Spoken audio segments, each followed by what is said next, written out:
बहनों और भाइयों, आप इतनी बड़ी तादाद में आज यहाँ आए हैं, गर्मी में मेरा इंतजार किया है और मेरे आने के बाद मेरा स्वागत इतने प्रेम से आपने किया है, इसके लिए मैं आपकी बहुत बहुत आभारी हूँ। श्री मानिकराव ठाकरे जी, श्री रेवंत रेड्डी जी, श्री भट्टी विक्रमार्का जी, श्री उत्तम रेड्डी जी, श्री जीवन रेड्डी जी, श्री जन रेड्डी जी, श्री हनुमंतराव जी, श्री पोनल्ला लक्ष्मैया जी, मोहम्मद अजहरुद्दीन जी, श्री बलराम नायक जी, श्रीमती रेणुका चौधरी, श्री अली शब्बीर जी, सी तक्का जी,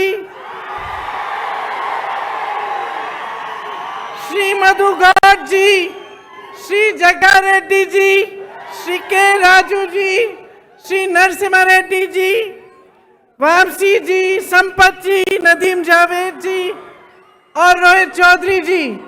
यहाँ पर उपस्थित मंच पे सारे कांग्रेस पार्टी के नेतागण, पदाधिकारी और यहाँ पर जितने भी उपस्थित कांग्रेस पार्टी के कार्यकर्ता हैं, आप सबका इस सभा में बहुत बहुत स्वागत। आप तेलंगाना को मां बोलते हैं। ये एक जमीन का टुकड़ा नहीं है आपके लिए, ना एक नक्शे पे बनाई हुई लकीर है।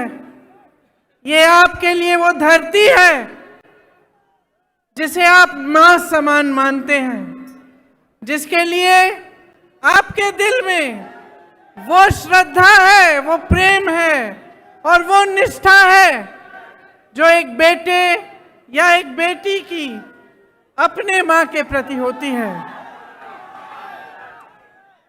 शायद आप हट जाएं तो देख पाएंगे। इस धरती के लिए दिख रहे हैं।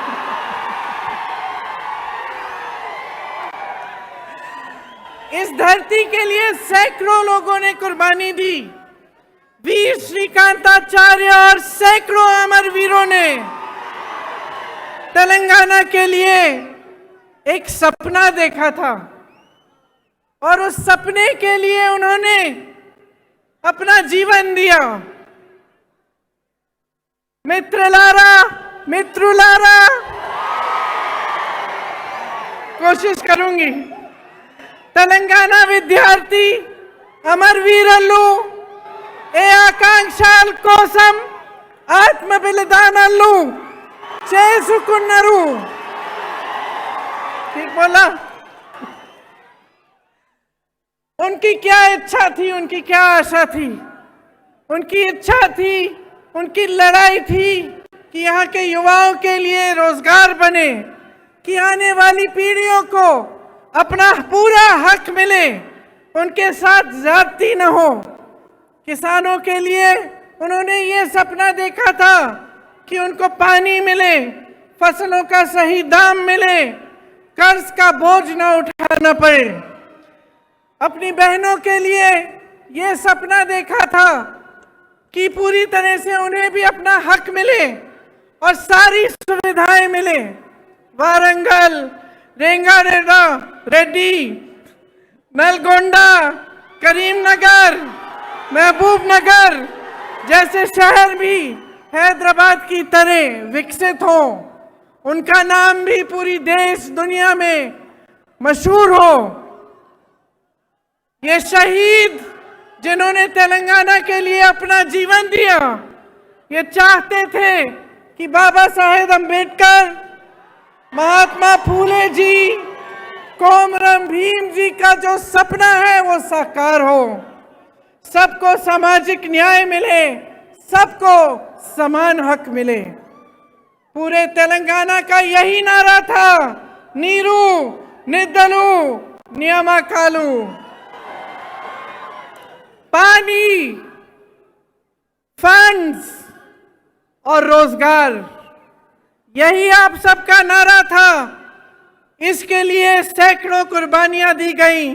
किसान, युवा, महिलाएं, दलित, आदिवासी सब आंदोलन के नायक थे।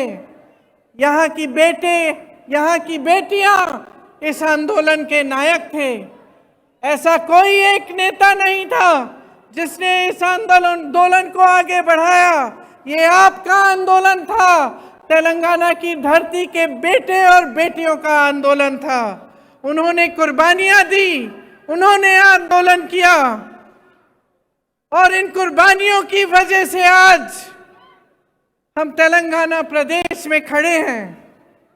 आप तो जानते ही होंगे, मेरे परिवार ने भी कई कुर्बानियां दी इस देश के लिए। इंदिरा भी शहीद हुई। मिट्टी के लिए कुर्बान होने का मतलब क्या होता है, ये मैं जानती हूं, मेरा परिवार जानता है और समझता है। जब हम सब कहते हैं कि किसी शहीद की कुर्बानी व्यर्थ नहीं होनी चाहिए, तो इसका मतलब क्या होता है, मेरे परिवार के सदस्य जानते हैं। और यहाँ तेलंगाना में एक एक पुरुष, एक एक महिला जानती है, क्योंकि आप में से हजारों लोगों ने यही कुर्बानी दी अपने प्रदेश के लिए और अपने देश के लिए। कुर्बानियां एक विचार के लिए दी जाती हैं। दिल में जो इंसान जिस चीज में विश्वास करता है, जिसके लिए लड़ता है, उसके लिए कुर्बानी दी जाती है। जब सैकड़ों युवाओं ने तेलंगाना के लिए कुर्बानी दी, तो मेरी मां सोनिया जी ने गहराई से ये समझा कि यहाँ की आवाज क्या है, यहाँ की जनता क्या चाहती है।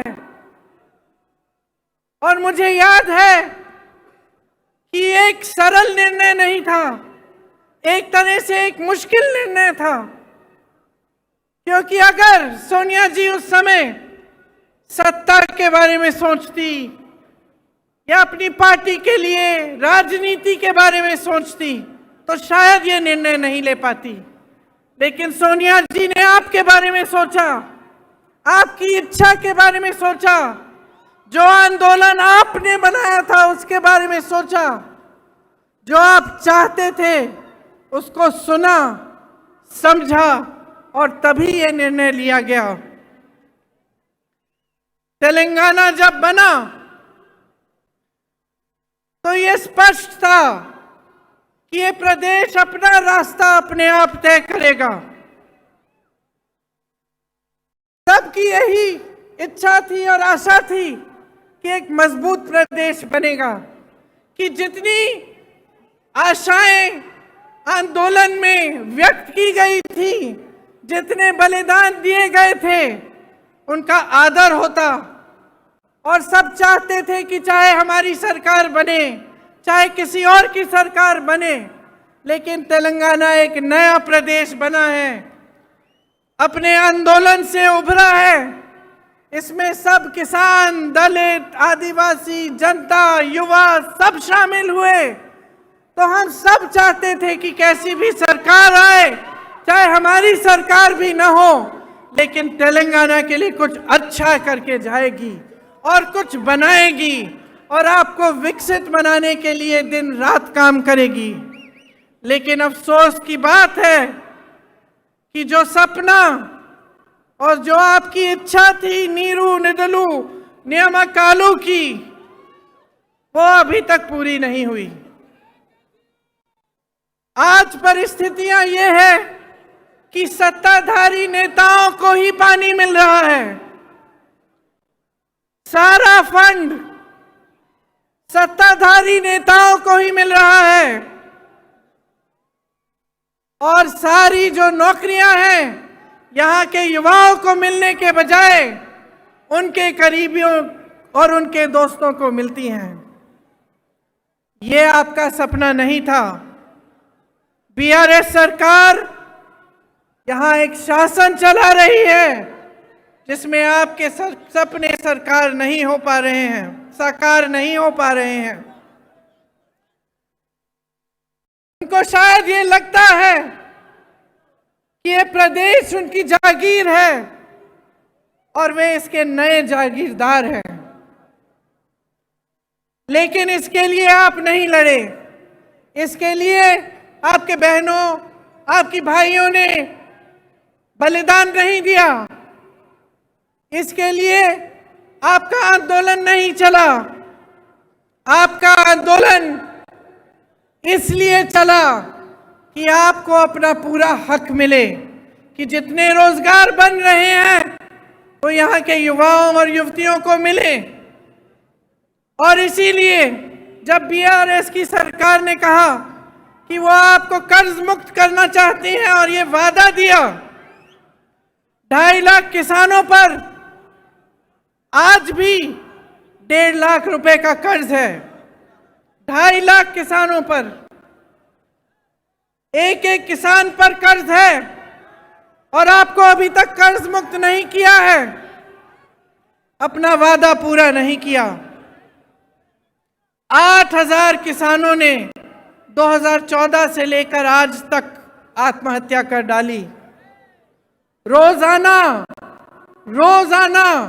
लगभग 3 किसान आत्महत्या करते हैं। केसीआर जी ने कहा था कि हर घर में एक नौकरी देंगे।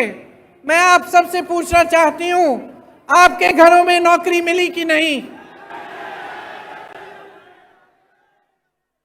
नहीं मिली। नहीं। यहाँ के हाल में यहाँ के 40 लाख युवा बेरोजगार हैं। 2018 में इन्होंने कहा था कि हर महीने 3,000 रुपए बेरोजगारी का भत्ता मिलेगा। आपको मिल रहा है ये भत्ता? अगर भत्ता देते तो एक युवा को आज 1.5 लाख से ज्यादा रुपए मिलते। क्या मिल रहे हैं आपको? क्या मिले आपको? 2 लाख नौकरियों के पद खाली पड़े हैं, सरकार में भरे नहीं गए हैं, आपको नहीं दिए गए। भर्तियों का खाल देखिए, टीपीएससी का पेपर लीक हो गया, कोई एक्शन लिया इन्होंने? किसी पे कार्रवाई हुई? जिन बच्चों ने मेहनत से पढ़ाई की थी, जिनके माता पिता ने अपनी मेहनत और ईमानदारी की कमाई से उनकी फीस दी थी ट्यूशन के लिए, उनकी कोई मदद, कोई सहायता हुई?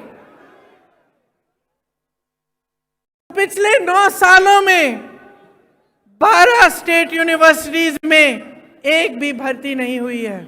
सोचिए आप, ओस्मानिया जैसी तमाम यूनिवर्सिटीज टीचर्स और फंड की कमी से जुड़ रही हैं। एक भी सरकारी यूनिवर्सिटी नहीं बनाई गई। प्राइवेट यूनिवर्सिटी जरूर बनाई है जिसमें आपको लूटा जाता है और फीस इतनी ज्यादा होती है कि आधी जनता तो उसको दे नहीं पाती। एससी, एसटी, ओबीसी, माइनॉरिटीज के लिए 15 लाख विद्यार्थियों के 4,000 करोड़ दबाकर बैठी है सरकार और कुछ नहीं किया है। भर्तियां नहीं हो रही हैं अध्यापकों की, कोई नौकरियां नहीं मिल रही हैं युवाओं की। तो ये परिस्थितियां हैं आज आपकी। आपको बहुत चीजें कही गई थी, बहुत वादे किए गए थे, लेकिन वो वादे पूरे नहीं किए। आप शायद जानते नहीं होंगे कि बच्चों के स्कूल भी कम हो गए हैं। कम बच्चे एनरोल हो रहे हैं पाठशालाओं में और शिक्षा का ही बजट कम कर दिया है। हाँ? आप सोचिए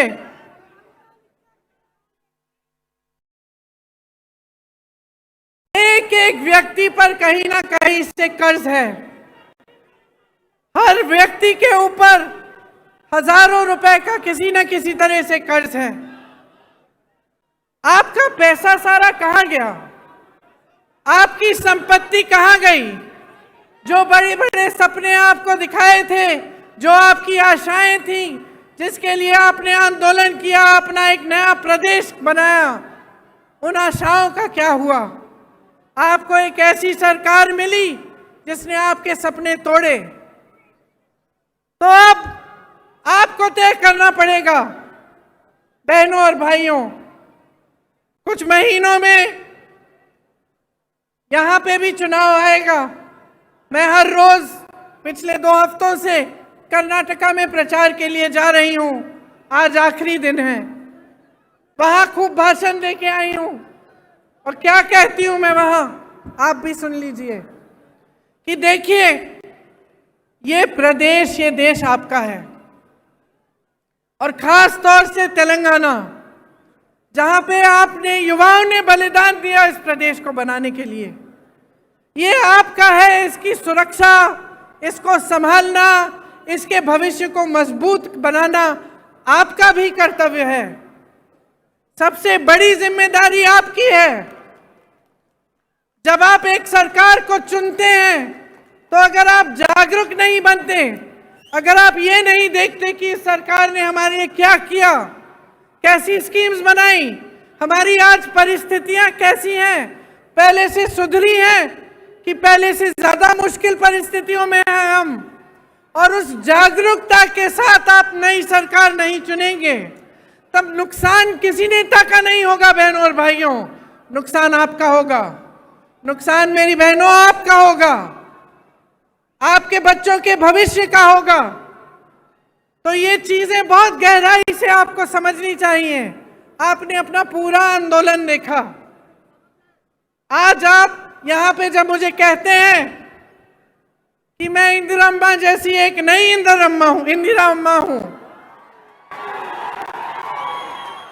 ये हल्की बात नहीं है बहनों और भाइयों, ये हल्की बात नहीं है। जब आप ऐसे कहते हैं तो मुझे अपनी जिम्मेदारी का एहसास होता है, क्योंकि आप उस महिला को याद कर रहे हैं जो 40 साल से पहले ही गुजर चुकी हैं, शहीद हो गई देश के लिए 1984 में। आज हम 2023 में हैं, लेकिन आप उनको श्रद्धा के साथ, श्रद्धा पूर्वक, प्रेम के साथ याद कर रहे हैं, और आप अभी भी आशा रख रहे हैं कि उनकी तरह कोई आपकी मदद करे, क्योंकि वो एक ईमानदार नेता थी, अपनी देश के लिए समर्पित थी और आपके भविष्य के लिए समर्पित थी। तो जब आप ऐसा कहते हैं तो मेरे मन में एक बहुत बड़ी जिम्मेदारी का एहसास होता है कि आपके सामने खड़े होकर मैं ना झूठे वादे कर सकती हूँ, ना झूठी बातें बता सकती हूँ, और आपके सामने जब मैं खड़ी होती हूँ तो ईमानदारी से मैं सच बोलना चाहती हूँ, और मैं यही कहना चाहती हूँ जिसमें आपकी भलाई है। इसीलिए आपने सोनिया अम्मा का नाम भी लिया, और आपको मालूम है कि आपके प्रदेश को बनाने में उनकी भूमिका बहुत रही। मैं उनकी बेटी हूँ। यहाँ अगर आपके सामने खड़ी हूँ तो मैं समझती हूँ कि ये निर्णय उन्होंने पूरी जिम्मेदारी से लिया, और वे भी आपके लिए आजीवन समर्पित रही। तो अब आपकी भलाई की बात क्या है? आपकी भलाई की बात यह है कि आप एकदम जागरूक बने। आजकल जैसे राजनीति यहाँ चल रही है पूरे देश में, कि काम कोई नहीं कर रहा है, दूसरों के काम पर अपना नाम डाला जा रहा है। चुनाव के समय आपकी बातों को करने के बजाय दुनिया भर की बातें चल रही हैं। धर्म के नाम पर, जाति के नाम पर आपको गुमराह किया जाता है, आपके जज्बातों को उभारा जाता है ताकि आपका वोट मिल जाए, सत्ता मिल जाए, और उसके बाद कोई काम करने की जरूरत नहीं है, क्योंकि 5 साल बाद फिर से आपके जज्बातों पर वोट मांगेंगे, अपने काम पर वोट नहीं मांगेंगे, विकास पर वोट नहीं मांगेंगे। ये जो bye bye Modi, bye bye KCR आपने लिखा है, अगर आप सचमुच बाय बाय चाहते हैं तो अपनी जिम्मेदारी को समझिए। जो पार्टियां आपको बता रही हैं उनको परखिए, पढ़िए, देखिए कांग्रेस पार्टी क्या कह रही है। आज ये हैदराबाद का यूथ डिक्लेरेशन किया गया, ये आपका सम्मान है कि हम आज ये डिक्लेरेशन कर रहे हैं।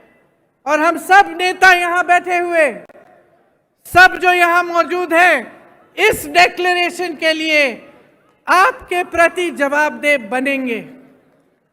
अगर हमारी सरकार बनेगी, 5 साल बाद ये काम नहीं किए गए तो हमें निकाल देना।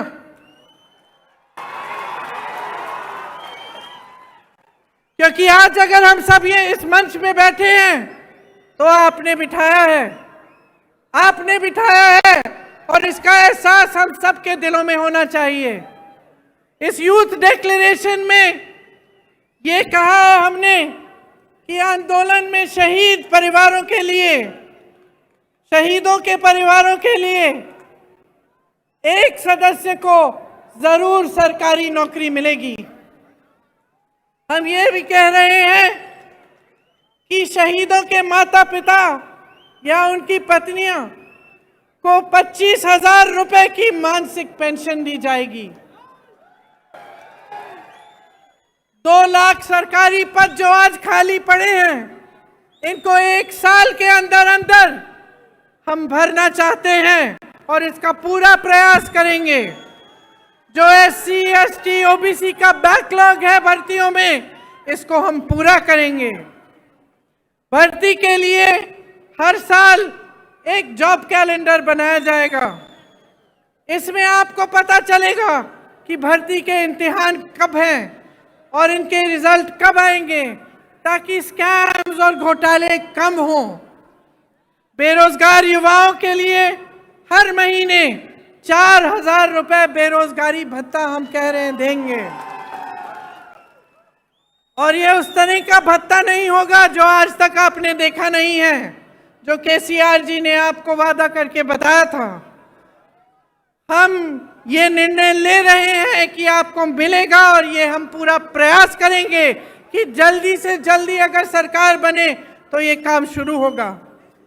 प्रदेश के 7 जोन्स में एम्प्लॉयमेंट एक्सचेंज बनाना चाहते हैं हम, और हर जिले में, जैसे रेवंत जी ने भी आपको बताया, स्किल डेवलपमेंट सेंटर बनाया जाएगा।